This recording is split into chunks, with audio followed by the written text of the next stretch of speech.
ये कहानी हरिगोपाल बल की है, जिसका जन्म 1917 ईस्वी के लगभग चटगांव के कानून गोपरा गांव में हुआ था, जो कि अब बंगाल में है।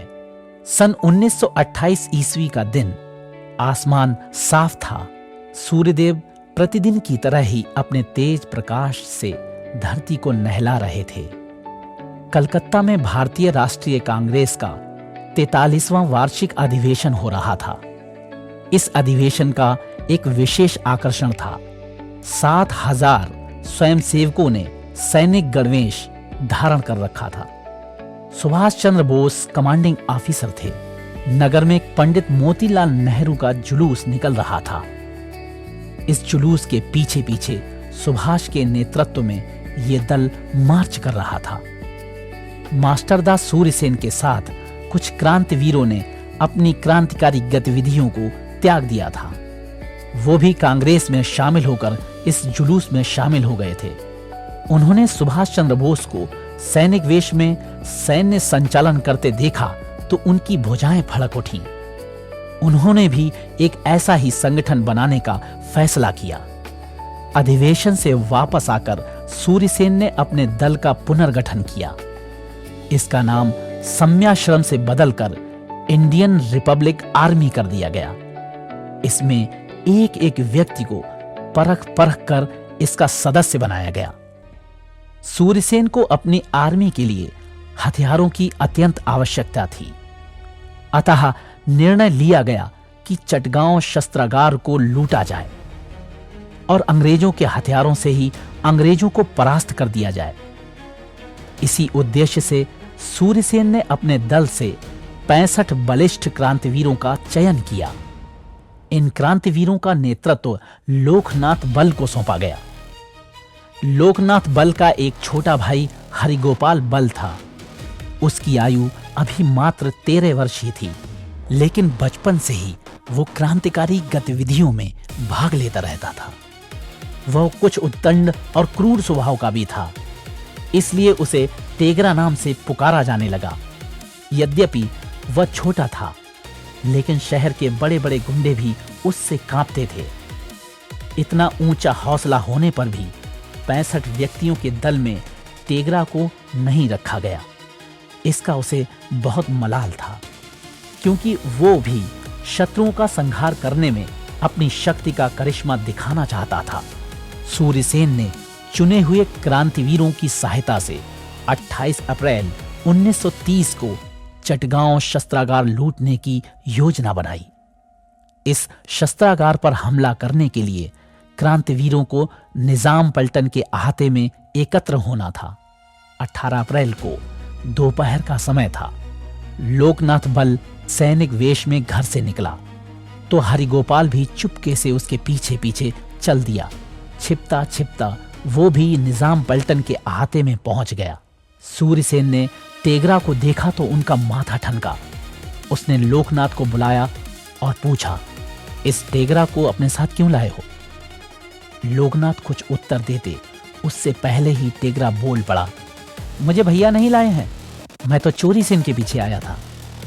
सूर्यसेन दा ने थोड़ा गुस्से से कहा, यह बच्चों के खेलने का मैदान नहीं है, तुम यहां से तुरंत चले जाओ। टेगरा ने दृढ़तापूर्वक उत्तर देते हुए कहा, कभी कभी बच्चे भी वह करिश्मा कर दिखाते हैं जो बड़े बड़े नहीं दिखा सकते। आप चाहे मेरा सर काट लीजिए, लेकिन मैं नहीं जाऊंगा। मैं भी भाई के साथ रहकर युद्ध करूंगा।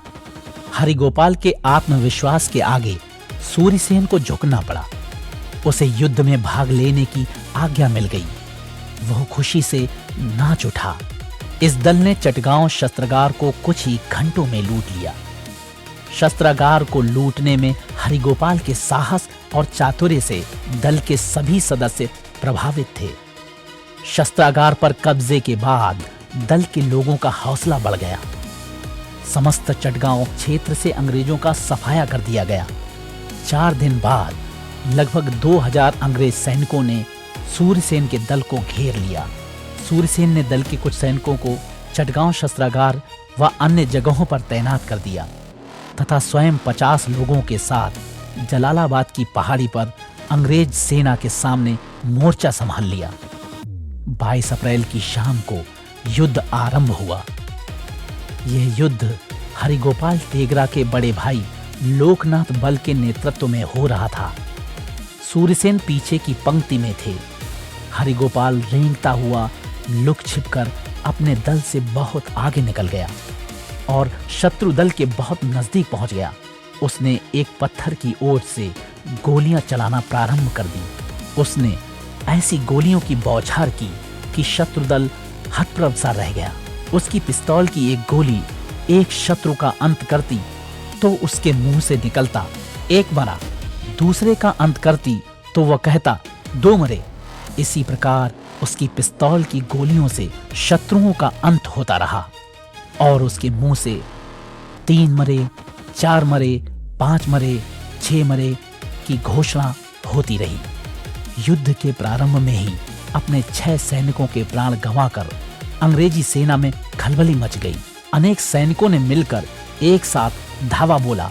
अभिमन्यु की तरह मुकाबला करते हुए वंदे मातरम की चीख के साथ हरिगोपाल शहीद हो गया।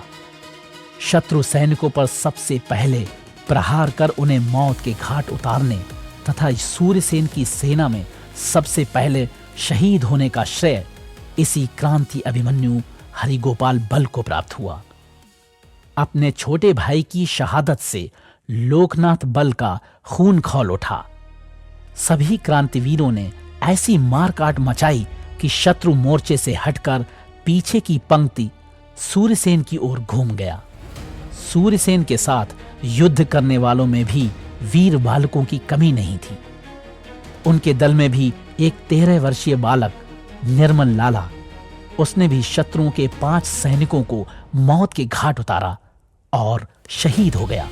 इस युद्ध में 16-17 आयु वर्ग के त्रिमुर सेन, नरेश रे, मधुसूदन दत्त, प्रभास बल व अद्वेंदु दस्तीदार आदि क्रांतिवीरों ने भी शहादत प्राप्त की। इस युद्ध की एक विशेषता यह थी कि शत्रु सेना की गोलियों से एक क्रांतिवीर मारा जाता था। उतने समय में क्रांतिवीर 16 अंग्रेज सैनिकों को यमलोक पहुंचा चुके होते थे। 2000 सैनिकों का मुकाबला करते क्रांतिवीर रात्रि के अंधकार का लाभ उठाकर कहां गायब हो गए, शत्रु को पता ही नहीं चला। दिन निकला तो अंग्रेज सेना ने पहाड़ी को अपने ही सैनिकों के खून से रंगा देखा। लाशें इकट्ठी की गईं। लाशों को देखकर अंग्रेज सिपाही के मुंह से निकला, अपने सैनिकों की 108 और बागियों की केवल 10 लाशें। इस तरह उन क्रांतिवीरों ने अंग्रेजी शासन की नींव को इस तरह हिलाया कि वे उल्टे पांव वापस हो लिए। ये सिलसिला इसी तरह लगातार चलता रहा और बलिदानी बलिदान देते गए। वंदे मातरम।